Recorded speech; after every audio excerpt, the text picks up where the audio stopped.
Guys, it's Copper Cutlass, and that's not me. That's my buddy Dave. You guys have probably seen his car on the forums. It's a big badass 67 on nitrous, running 40s? 931 at 143 is my best. And he is the man to talk about cylinder heads. And I got the ported J's over here, or he has them at least. I haven't. That would be these. Those. And he's got some ported number 5s, some stock C's, ported Edelbrock, and a stock Edelbrock. And one of the things that him and I were talking about was the flow numbers. But before we get into that, we'll have him kind of just show you what's going on inside the cylinder heads and some of the critical areas and some of the differences. So run with it, Dave. Okay. Well, these J heads were mysteriously ported by who knows. I had to put new guides in them. The guides had incorrect press, so they were loose in the heads. And then we actually found, after I did the valve job on them, that this particular chamber here was cracked between the two. So what we ended up doing is we put new seats in there, and when we put these seats in there, we also filled underneath there with JB Weld and then used green Loctite. For all you guys that say that you need hardened exhaust seats because of unleaded gas, with an Oldsmobile cylinder head, I would highly not recommend doing it. Normally you have a press, the thickness of the seat itself is about 0.22, which is less than a quarter of an inch. And if you bore down into this to put a seat into there, you're going to be into the water jacket. And you need that amount of press or the seats will fall out. They do at the factory what's called induction hardening, where they just heat it up and then they quench it with oil. But I've installed a lot of seats and a lot of different heads, and the seat material on the Surdy cuts really easy compared to the cast iron heads. And I just believe it's kind of a myth that I've never seen the seats beaten out of the heads so bad because of the wrong gas being used or no lead in it. I just don't agree with it, especially with Oldsmobile heads. Do you remember the size of the valves we put in yours? I don't even remember. I guess we could measure it. On the number 6s? Yeah, no, on these J's. I think those are 2-inch. Okay, so you can see right here, there's a ton of room between these valves. So these could have gone with bigger valves, but the problem is you're still limited with flow by the area of maximum restriction, which is what they call the pinch point. Whoever did port these heads, I mean, I give them credit. They started with junk and they did a bit of work smoothing and taking out some bumps, and they even worked on what's called the short turn radius right up over in this area. However, these heads from the factory really, there's a reason why they call them junk. It's because they have such a big combustion chamber, and the port itself is restrictive. You can see compared to a stock E head, we have a 1.32 inches by 2.35 inches. So I don't believe that he changed anything with width or height when he went to port this. We have a comparison here between these two heads on the flow chart here, but I really think before anybody decides they want to go porting, don't do anything with a set of J's unless you really just want to practice and see what you can get. And it's an effort and futility. It's almost like tying both hands behind your back. You're better off with a stock set of E's almost without even touching these things. I mean, you can spend hours upon hours porting. For example, I probably have 100 hours into porting the set of C heads. Obviously, they're sleeved right there with the where the push rod goes through. So these are pretty worked over. I think. How fast did you go with these? I went a 1055 NA at I think 126 miles per hour. But we can get back. We could talk a little bit more about them. I just wanted to finish up with these, and we could talk a little bit about the flow numbers. If you look at the paperwork here, the dark blue and the green lines are the intake and the exhaust for your J heads here, and the light blue and the red are the E heads. So at max over here, you're looking at, I think it was like 221, but you can see there's a point here where it just dies off, which is not very high into the range.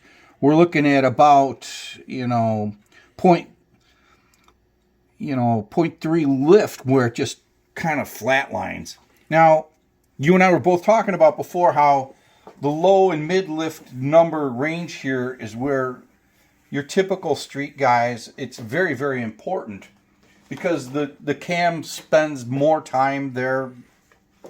So you basically, there's sacrifices to be made if you decide to go with the maximum flow numbers, and we'll get into that in just a minute here.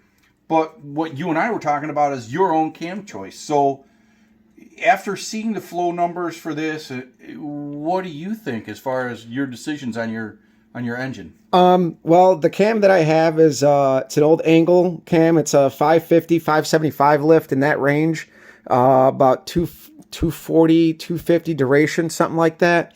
And what we were thinking is that obviously the mid lift numbers are probably going to be the most important, and we were talking about how on the number 6 headed engine, we lost a little bottom end. This is where it's going to be a little interesting because we did like a mid-lift comparison against a bunch of cylinder heads and flow charts that Dave has.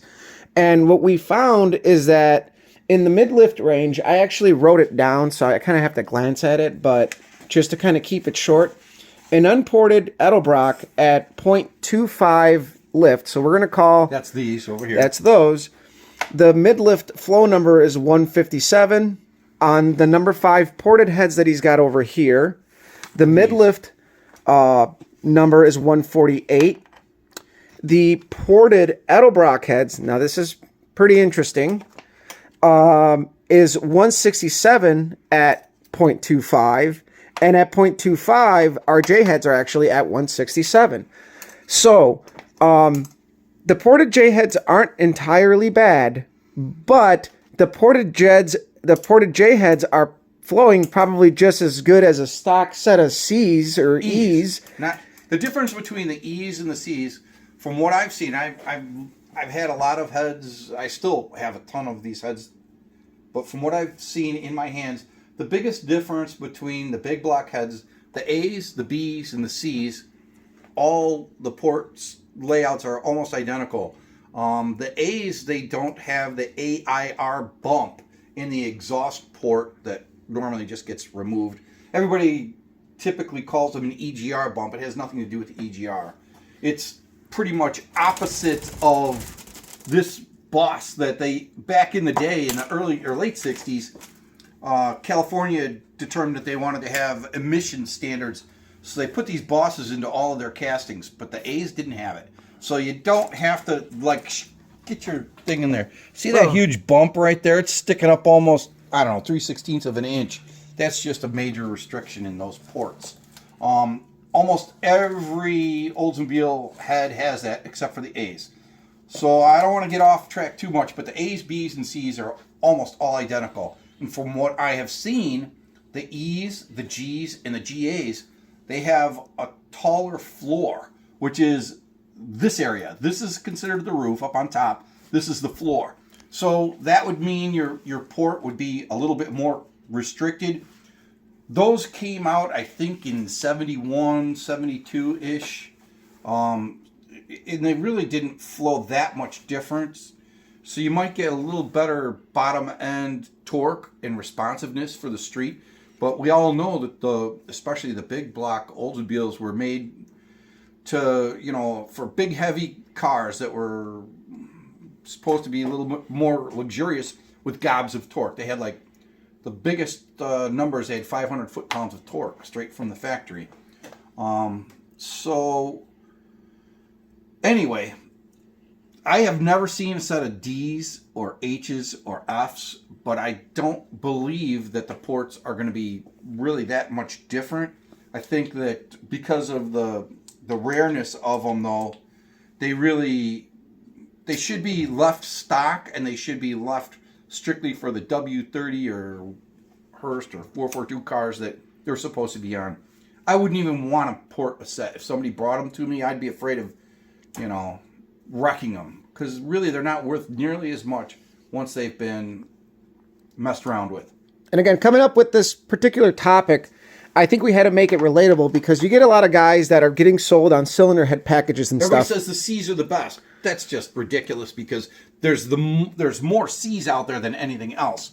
I think I have a dozen sets of them sitting at the machine shop right now. So guys are getting sold on like aluminum cylinder head packages and stuff, and it's a costly investment. And I guess for myself, running a small block, so we figured out that my ported J's are just as good as a set of E's. Stock E's. You can put some stock E's on your 350 and support enough power to go 1150s. So Edelbrock, back in the day when they decided they were going to make a factory replacement for like the cast iron head, they kind of somewhat copied a lot of things. The valve angle is slightly different, but I mean, some guys are really depressed that they spend $2,400 on, Edelbrock heads. They bolt them on, and they really don't feel the seat of the pants car going any faster. Now, you can bolt these on and get about 40, maybe 50 more horsepower on a good, well-built engine, but it really doesn't have to do as much with the flow numbers as it does with the design of the heads. You can kind of see, this is stock here, this bowl area right here is quite a lot deeper than like on the stock C heads.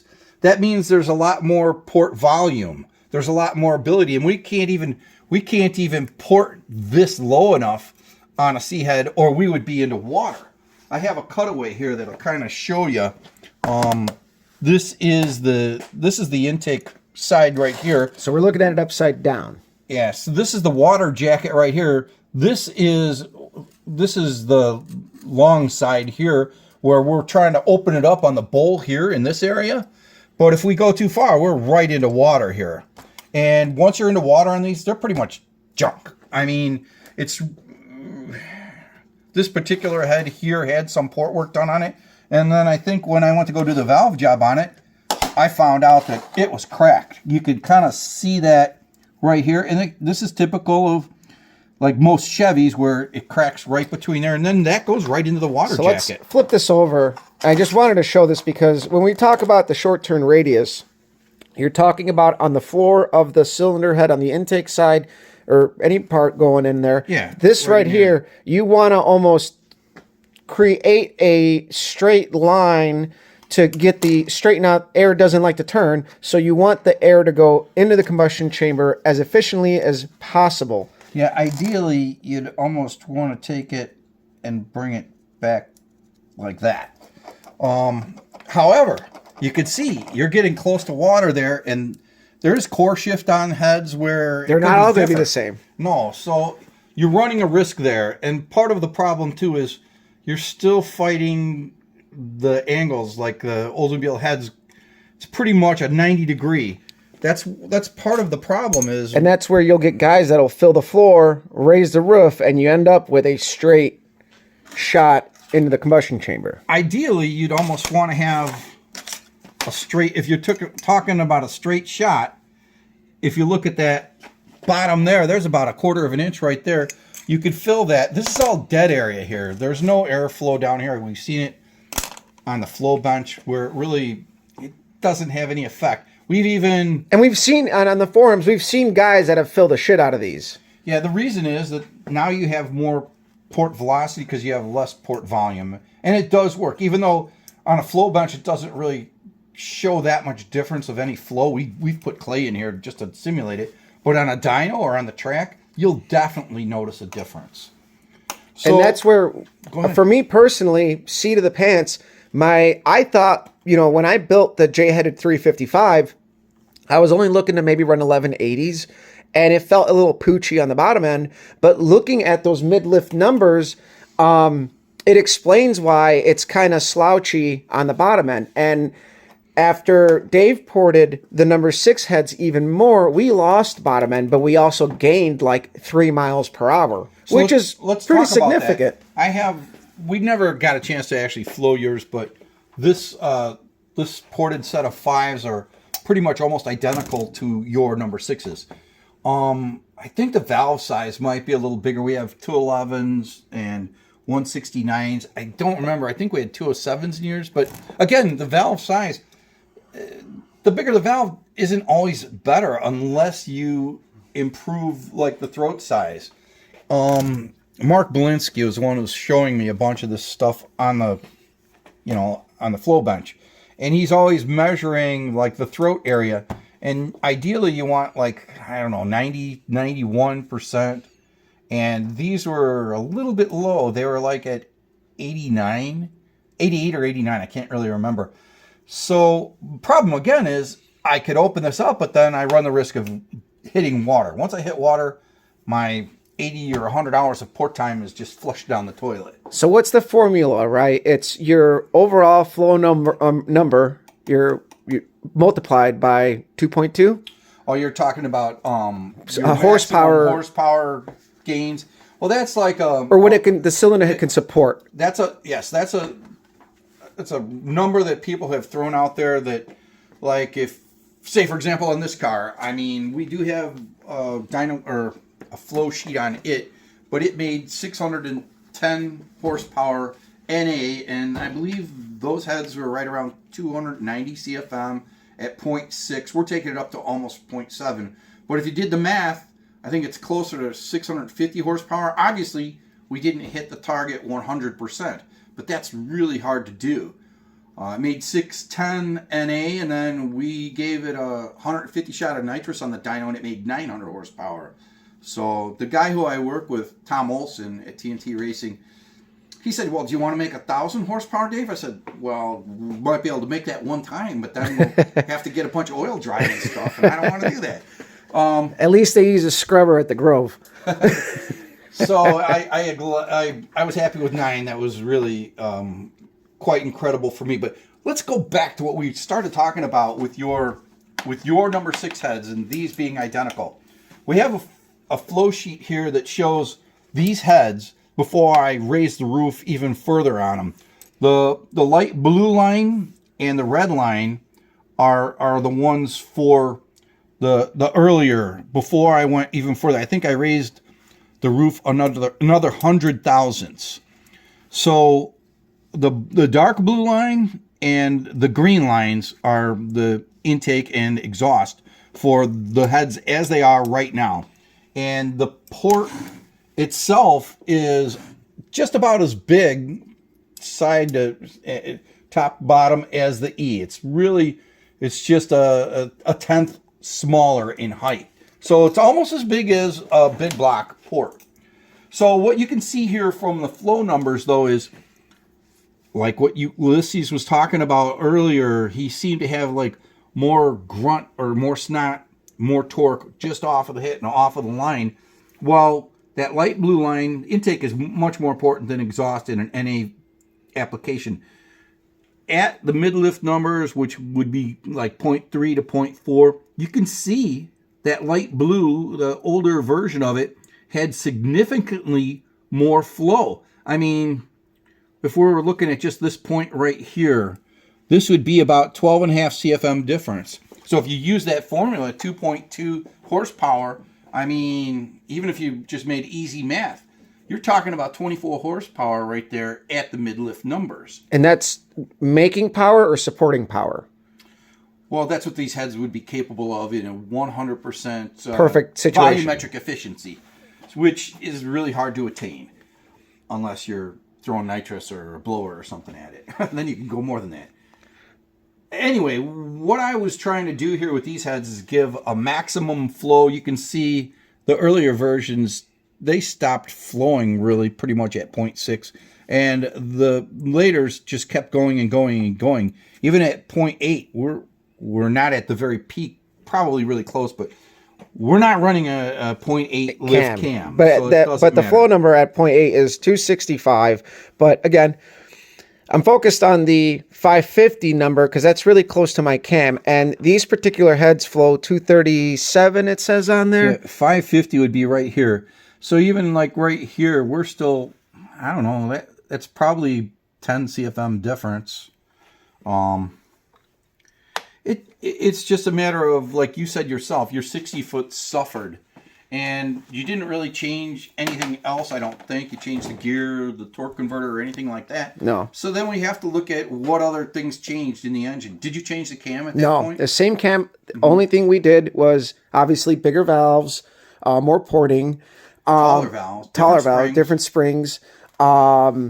But as far as affecting, well, valve springs do affect power. There's a whole thing for that. Why did we change the springs? We changed the springs to not add a bunch of shims and make sloppy work. We ran a taller valve. Because there's more spring availability for the taller valve. Different installed height. Yeah. So. And with the Oldsmobile, it's pretty short, if I remembered correctly. It's a really narrow window. I think it's about 1.70, I believe, is stock.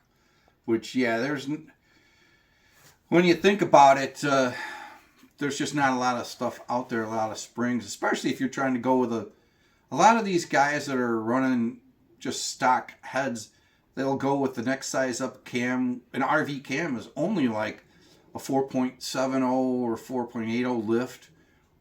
So that's why the mid-lift number is really important, because for you guys that are looking at in the cylinder heads, like aluminum heads or your iron heads, well, if you're building a... so what does Edelbrock compare their heads to? I think they're comparable to which Oldsmobile big block head? They modeled them like after the C-type heads, but like we said, A's, B's, and C's are all the same. You can see the combustion chamber is very close to the same as like this. They've made a few other changes, like even the spark plug angle. The depth of the bowl is much better. I mean, the fact that you're shaving weight off of a car, I mean, you probably help your back out putting them in.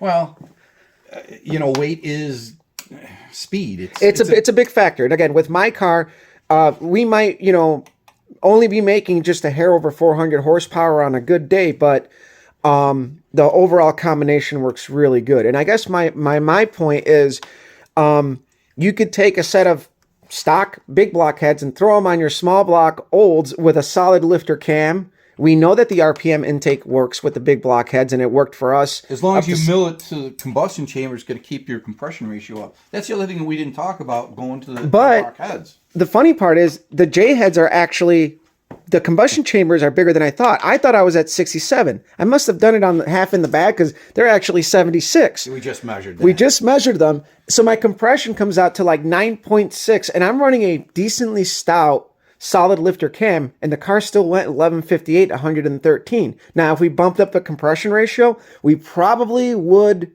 make more power with that combination. But we saw it in the mid-lift numbers that it was actually pretty comparable across the board with the ported J heads, a stock set of, what are these, C's? These are C's. A stock set of C's, and the actually ported Edelbrocks. The mid-lift numbers on the unported Edelbrocks are actually lower. The J's are actually closer to the E's or the G's or the GA's. The floor on the C's is lower. So we have more port volume on the intake side. The exhausts are almost all the same. So that's why we did the comparison to the E's. These are later than the C's. Or, any of the early ones, the A's, B's, and C's that I've seen, all have almost identical runners. They all perform about the same. But what we were just talking about, the compression ratio, stock from the factory, I think that the Oldsmobile was somewhere in the neighborhood of 10.25 to 1 back in the late 60s. And then they lowered that when they started going with bigger combustion chambers. Yeah, your lower compression engines were like 9 to 1. So we know that we could, with good gas, we can get away with cast iron heads. We can get away with about 10 and a quarter, maybe as far as 10.5 to 1 would be pushing it with a good tune. However, I'm pushing it. I'm in the 10 and a half range, and it took us a while to get it to run good on pump gas, and even then I'm still risking it. When you're using aluminum heads, everybody knows that you can go even higher on that compression ratio because it dissipates the heat. You don't have the pre-detonation. You can go 11 and maybe even as high as 11.5 to 1 on good pump gas with aluminum heads versus cast iron. Now, one of the things that I've seen a lot of guys that are trying to bolt these heads on is they want to just leave their bottom end the same without touching it. And we know the earlier the big block engine, the shallower the dish on the piston. The later ones, they had a bigger dish, so compression went down to like 9 or 9.5 to 1. Now with the Oldsmobile, with the small block 350, that's not the case. They went with a bigger combustion chamber and shallower dish. So if you took, and this is where if you take like an early small block head with a later year 350, like say a 73 and a 70 cylinder head, a small block cylinder head, you'll be right around like 9 to 1 if you do it right. You can get 9 to 1 by milling the head a little bit and using a thin gasket. I'm milling it a lot. You can't mill it a little bit and get a lot of compression out of it. You get enough out of it.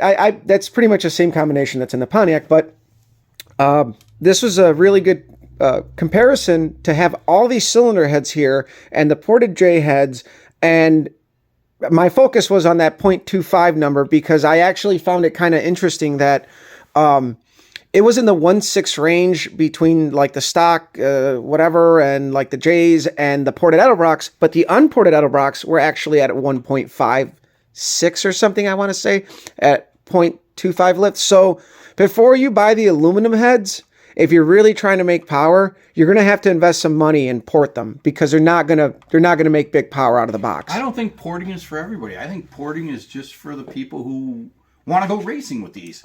If you want to just bolt them on your car and go a little bit faster, I think you're good to go. And it's a solid investment. So, from the factory, the guides are always a little tight, so you should take them to your machinist. And the valve job isn't the greatest either. So I would say get that straightened out. Make sure the springs are right for your cam.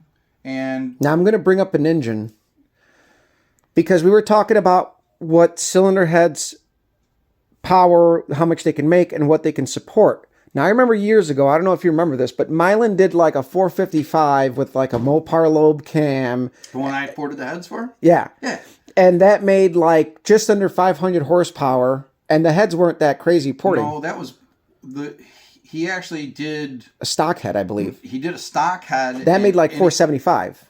It made like 470 or 475 with the Schubeck lifters with the Mopar profile cam. Yeah. So it's almost like a solid roller cam.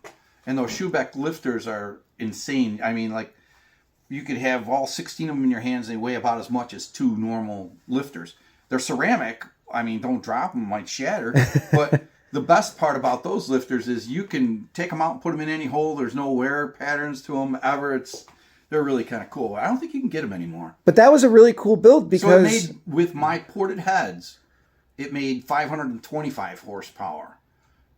With everything else being the same. That was a couple of... intake too for it. That was a couple of ROP crashes ago. But I remember that engine with the stock heads making like 475. So if you guys think that,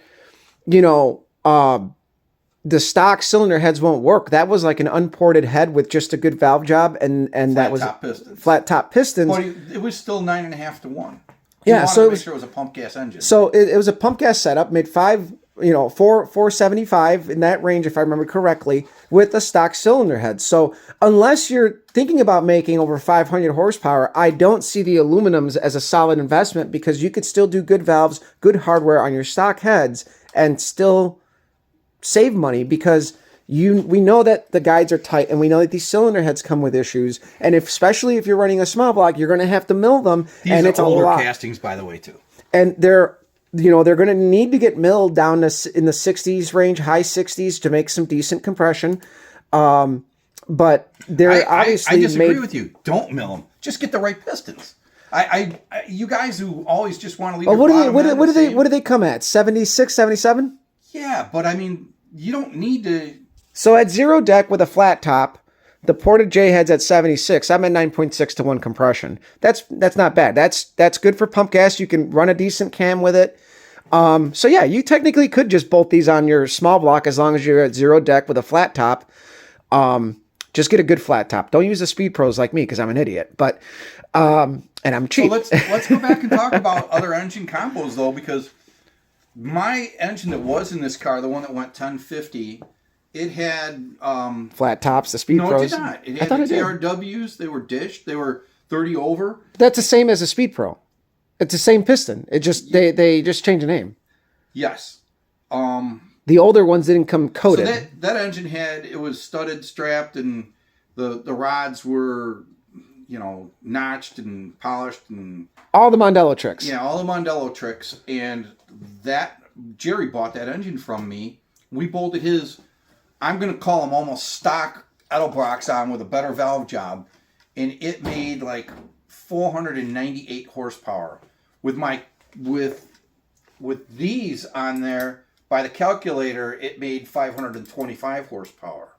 So I just think that you don't necessarily need Edelbrock heads to go faster if you want to save some money, but just so that you know, like I offer a stock C head or a small block, like I've got a bunch of 5s, 4s, whatever, remanufactured with new valves, new hardware and everything. I sell these complete ready to go for $1,200. If you want to buy a set that's ported, not even to this level, these were the heads off of this engine in my car. And how many hours you got into those? I have 100 hours into them. Fully ported, you're looking at $2,400 for these. If you want me to port a set of Edelbrocks, it takes me half as long as these. The heads themselves start off at around $2,300, and you're going to be looking at about $1,200 for me to port these. So the stock ones, remanufactured, are like $1,200. These would be like $2,400. These fully ported, I mean, you're looking at what, $3,600, somewhere in that neighborhood. So just to give you an idea. And that's cost. Obviously, the 3,600 is the cost with a brand new cylinder head. But we know the guides are tight, and That's easy to fix. that's easy to fix. But you're looking at over $3,000 for a fully ported set of Edelbrocks, and it adds up. And yes, there's I haven't heard anybody talking about the Speedmaster heads much lately. I love the fact that Bernard Mondello stopped selling them because of all the problems that he's had with them. So that tells you, and Bernard Mondello is a pretty straightforward guy. So you know that if he's not selling something, Friend of mine. He's not selling it for a reason. And he's got his Edelbrock packages through Bernard Mondello Racing Engines out in California.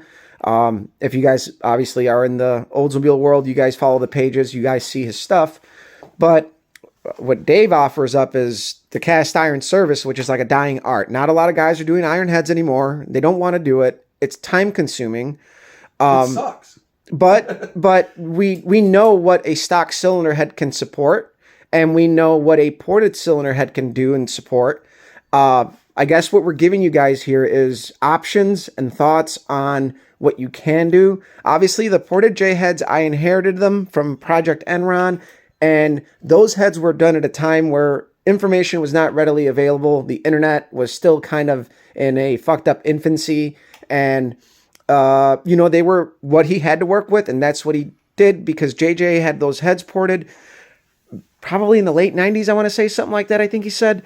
So really, the ported J heads are not horrible in the mid-lift area. They're actually quite good, but Waste of time. but- Get some G's. but When we're talking about porting, I just wanted to mention the Hunts have a CNC program for the Edelbrocks. I would highly recommend just using those guys because they're going to do the same job. And what's, every time. Their phone numbers were really good. and what's their branding now? Performance driven design, Yeah. PDD, and they're doing the billet head and all that Down stuff. south, are they like in They're like Tennessee. Yeah, I love those guys. And I but wish I could afford their shit. but yeah, the So you can see we're giving you just kind of options because Dave's always been like a hardcore iron guy. Obviously, he's got Edelbrocks on this engine because he knows. I decided not to tie one hand behind my back. Yeah, so it's a dying breed. I'm running iron heads because for my power levels and what I'm doing, it's still cost effective to do so. But do not port J heads. Do not port small block heads. You know what they say? Small block, small. You're wrong there, Dave. Come on.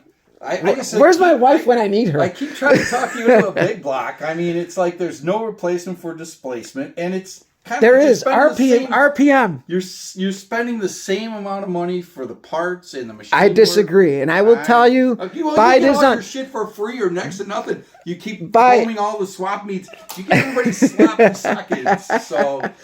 Well, I will say this. The small block Oldsmobile in stock form will handle more RPM. And that is the reason why I have stuck with a small block Oldsmobile is because to make a big block live in the higher RPM range, you got a much heavier rotating assembly. You need some good components. Why not buy a lighter weight rotating assembly? Like I did. I mean, I spent this one to $7,000. Yeah, but you got a girdle. Full girdle, aluminum rods. So... You know, that's big money. I'm not going down the street I think you got as much in your short block and machining as I do in my entire driveline. I'm sure I have more. Because you don't pay for anything. I mean, you don't buy. Well, never mind. I do pay. I do pay for. And by the way, guys, Dave has helped me out a lot. Ulysses did all the body work. I did the body work on this car. Beautiful. I didn't do any of the paint work, but all the body work on this car, I did it. And that's how my number 6 heads originally got ported. And then he wanted to rework those heads, and he didn't charge me anything. And he didn't intend to charge me for anything on these J heads, but I am going to pay him undisclosed amount.